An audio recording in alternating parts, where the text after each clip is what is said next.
राम मंदिर लुटारूंना अब हिंदू माफ नाही करेगा। 5 जुलैला दादरमध्ये रामरक्षा आंदोलन। उद्धव ठाकरेंनी भाजपा विरोधात रणशिंग फुंकलं। अयोध्येतील श्रीराम मंदिर येथील दानपेटी आणि देणगी निधीच्या कथित अपहाराच्या प्रकरणावर शिवसेना उद्धव बाळासाहेब ठाकरे यांनी पक्षाचे प्रमुख उद्धव ठाकरे यांनी मुंबईत एक जाहीर पत्रकार परिषद घेतली। या पत्रकार परिषदेत त्यांनी भारतीय जनता पक्षावर अत्यंत आक्रमक शब्दात जोरदार हल्लाबोल केला। राम मंदिराच्या निधीवर भाजपने दरोडा टाकल्याचा थेट आरोप करत उद्धव ठाकरे यांनी भाजप विरोधात थेट रणशिंग फुंकलेलं आहे। या लुटीचा जाब विचारण्यासाठी येत्या रविवारी दादर येथील हनुमान मंदिराजवळ भव्य रामरक्षा आंदोलन करण्याची घोषणा त्यांनी केली। पत्रकार परिषदेत बोलताना उद्धव ठाकरे यांनी म्हटले की आज भारतीय जनता पक्षाची सत्ता आली आहे, पण भारतीय जनता पक्षाचे मूळ जे आहे ते आंदोलनातून उभे राहिले। त्यात देशातील तमाम हिंदू सहभागी होता। तो काळ आजही आपल्यापैकी अनेकांना आठवत असेल। आपल्या माध्यमातून ती सारी दृश्ये जनतेच्या मनामध्ये खोलवर रुजलेली आहेत। कार सेवकांवर झालेले अत्याचार, गोध्राचे हत्याकांड, अहमदाबादमधील दंगल आणि अगदी मुंबई मुद्दा सुद्धा जे काही घडलं त्यामध्ये हिंदूंनी बरंच काही सोसलं। या सगळ्यावर मी असं म्हणेल की भांडवल करून भारतीय जनता पक्ष जो हे आंदोलन सुरू होण्याच्या आधी संपूर्ण देशामध्ये त्याचे फक्त 2च खासदार होते आणि आता गांधीवादी समाजवाद हा त्यांनी अंगीकारलेला एक कार्यक्रम होता। तो कार्यक्रम सोडून ते हिंदुत्वाकडे वळले। राम मंदिराच्या मुद्द्याला हात घातला। देशामध्ये भारतीय जनता पक्षाच्या काळात राम मंदिराचा मुद्दा वेगळ्या एका गोष्टीमुळे चर्चेला जातो, हे दुर्दैव आहे। राजकीय पक्ष तोडले जात आहेत, आमदार गोव्यात किंवा इतरत्र पळवले जात आहेत, खरेदी विक्री होते आहे आणि याला ऑपरेशन नाव दिलं जातं आहे। मग आता ऑपरेशन राम मंदिर भाजप करते का, हा एक महत्त्वाचा मुद्दा आहे। आणि म्हणून मला असं वाटतं की या सगळ्या बातम्या दाखवल्या जात असतील नसतील, बातम्या छापून येत असतील नसतील, पण राम मंदिरावर दरोडा तर टाकला जातोय, टाकला गेला आहे, त्याचे पुरावेसुद्धा दिले गेले आहेत। काही जणांचे म्हणणे आहे की चोरीचा पैसा इतर पक्ष फोडण्यासाठी वापरला जातोय, हे फार गंभीर आहे, असा आरोप त्यांनी केला आहे। भारतीय जनता पक्षाच्या काळामध्ये राम मंदिर हा मुद्दा वेगळ्या एका गोष्टीमुळे चर्चेला जातोय, हे दुर्दैव आहे।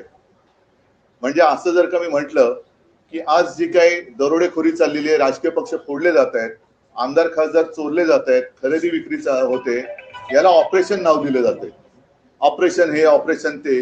मग आता हे ऑपरेशन राम मंदिर भाजपा करते का, हा एक महत्वाचा मुद्दा आहे।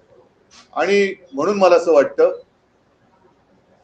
की या सगळ्या बातम्या दाखवल्या जात असतील नसतील, बातम्या छापून येत असतील नसतील, पण चोरी तर होते। राम मंदिरावरती दरोडा तर टाकला जातोय, टाकला गेलाय, त्याच्याबद्दल पुरावे सुद्धा दिले गेलेत। काही जणांचं म्हणणं असं आहे की त्या चोरीचा पैसा हा इतर पक्ष फोडण्यासाठी वापरला जातोय, हे फार गंभीर आहे। आणि जसं एकदा अटल बिहारी वाजपेयी म्हणाले होते, जेव्हा मी सांगितलं ना 90चा काळ होता की अब हिंदू मार नहीं खाएगा, तसं आज मी म्हणतोय की अब हिंदू माफ नहीं करेगा। जे जे मंदिर लुटतायत, मग ते भाजपचे कोणी असतील किंवा आणखीन कोणी असतील, पण लेकिन अब हिंदू माफ नहीं करेगा उनको। जे जे मंदिर लुटतायत त्यांना हिंदू त्यांची जागा दाखवल्याशिवाय राहणार नाही। आणि त्याची सुरुवात आम्ही येत्या रविवारपासून करतो। येत्या रविवारी 5 तारखेला संध्याकाळी 4च्या सुमारास दादर इथे पुणे एकेकाळी जो एक कबूतरखाना होता, तिथे एक मारुतीचं मंदिर आहे। त्या मंदिराच्या समोर तमाम हिंदूंना, ज्यांना ज्यांना असं वाटतंय की भाजपच्या कालखंडामध्ये हिंदुत्व धोक्यात आले म्हणून ज्यांनी मोर्चे काढले होते, त्यांना सुद्धा मी आमंत्रित करतोय। पक्ष वगैरे न बघता जे जे राम भक्त असतील, जे जे हिंदू आहेत, ज्यांना ज्यांना रामाच्या मंदिरात होत असलेली चोरी ही सहन होत नाहीये, पण जाब विचारायचा वाटतोय, ते सगळेजण तिकडे 4च्या सुमारास जमतील। मी स्वतः तिकडे जाणार आहे, माझ्यासोबत शिवसेनेचे नेते असतील, लोकप्रतिनिधी असतील, आणि मी तर म्हणेन केवळ शिवसैनिकच नाही तर तमाम राम भक्त असतील। ज्यांनी ज्यांनी हिंदुत्व सोडलेलं नाही, ज्यांनी ज्यांनी बाळासाहेबांचे विचार सोडलेले नाहीत, ते सुद्धा हिंदू असतील तर ह्याच्यामध्ये येऊ शकतील। त्यांनी यावं आणि तिथे मग आम्ही रामरक्षा आंदोलन करतो। त्याच्यात साहजिकच आहे की रामरक्षा एक, जसं पूर्वी आम्ही महाआरती करत होतो हिंदूंना जाग करण्यासाठी, आता हिंदू जागे झालेत, आता हिंदू त्यांना जाब विचारतील। तो जाब विचारण्यासाठी आम्ही तिथे रामरक्षा म्हणू, हनुमान स्तोत्र म्हणू आणि हनुमान चालीसा सुद्धा म्हणू।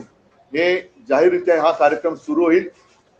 परवाचा कार्यक्रम ही सुरुवात आहे आणि त्याच्यानंतर प्रत्येक ठिकाणी राज्यभर जिल्हा पातळीवरती शहरामध्ये अगदी खेड्यापाड्यात सुद्धा जिथे जिथे राम मंदिर असेल, जिथे जिथे हनुमान मंदिर असेल, तिथे तिथे हे सर्व हिंदू, सर्व राम भक्त, मी तर म्हणेन आता वारीची सुरुवात होते, अगदी वारकरी सुद्धा या राम मंदिराच्या लुटी विरोधात ज्यांच्या मनात आग आहे, ज्यांच्या मनात राग आहे, ते सगळे एकत्र होऊन या भारतीय जनता पक्षाला ह्याचं उत्तरदायित्व स्वीकारायला लावल्याशिवाय राहणार नाही.